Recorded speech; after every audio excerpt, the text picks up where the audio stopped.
Welcome back to Fox News Primetime. We've obtained new images out of Chicago from over the weekend.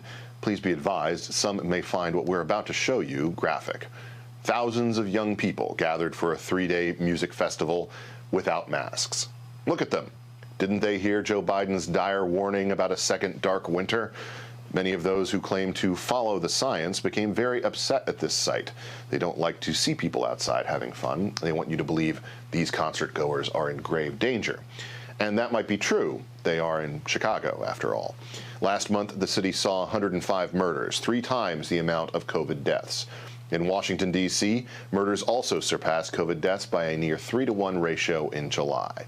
Despite these numbers, the media and elected officials are seemingly still trying to figure out how to flatten the curve instead of addressing the violent crime pandemic plaguing inner cities.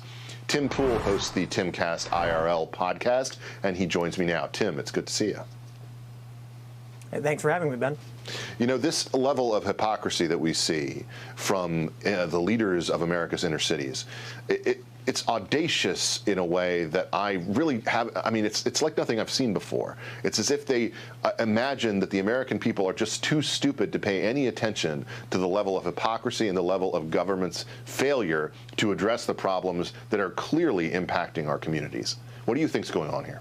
I honestly have no idea. You know, having grown up in Chicago, I have personally witnessed the gun violence. I'm wondering why, after my entire life, they've not been able to solve it. They seem to just keep doubling down. But when it comes to the COVID restrictions, our leaders, the mayors, the governors, we see them flaunting the rules. They don't wear masks. They tell everyone else to. The funniest thing about Chicago is they're warning us that the Delta variant is on the rise. We gotta bunker down and make sure we slow the spread.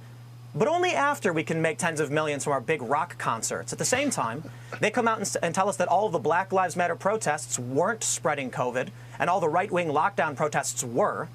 I can't believe people fall for these narratives, and it kind of breaks my heart to see.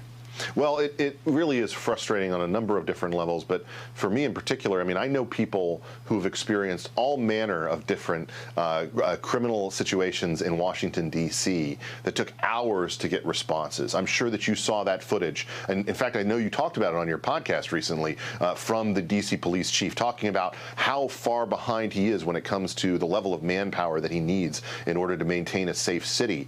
That, to me, seems to be a scandal that everyone should be talking about, and instead we're just debating about whether you need to wear a mask and what the penalties should be if you don't. It's a perfect scapegoat. It's a perfect excuse, a perfect distraction. There's so many places in our country that have had escalating crime and violence, especially over the past year. We've had untold riots and violence and political terror on small businesses. And then as soon as the bad news comes that could negatively impact their political world, the Democratic Party, all of a sudden they got to shift everything back to the argument about the pandemic. And they've got allies in media who allow them to do it. They don't challenge them on these things very often, if at all. And often they translate on their behalf and explain what they're really doing and why. My favorite is this study. It came out of Colorado, I believe, one of the universities, showing that actually the Black Lives Matter protests may have reduced the spread of COVID.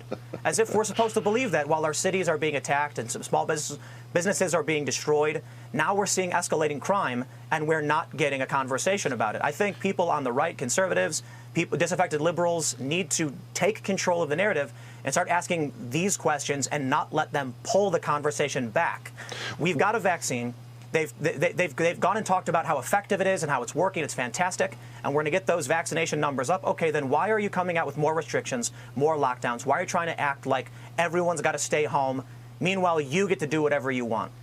Tim, you are someone who has been at the front end of media innovation over the past several years. You've created really an alternate way for people to get some of this information that is never really talked about within the dominant forces of corporate media. It seems to me that you and people like you have a critical role in shifting this conversation to what really matters. What are some of the ways that people who may not have your platform, but who want to try to shift that narrative, as you say, how can they get involved? How can they share information that cuts across and actually highlights the things that matter, as opposed to going on with this corporate narrative? Well, it's hard because we've got the issue of big tech censorship.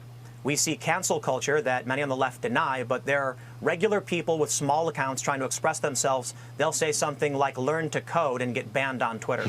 But I really do think you need a critical mass of people stepping up and expressing themselves, and I understand it's very difficult. You know, for people who have families and children, they're trying to just get through this to make sure their kids will have a better future, will be able to have food to eat, and have a job to support their families. But I really do believe that if everybody who opposed, the wokeness, the hypocrisy from our leaders, if they did speak up and they were brave, then I think we would see a dramatic and immediate change. Mm-hmm. You have to go out and make that stand, though, take that risk in order to shift the narrative. Tim, thanks for joining me. Up next. Hey, Sean Hannity here. Hey, click here to subscribe to Fox News YouTube page and catch our hottest interviews and most compelling analysis. You will not get it anywhere else.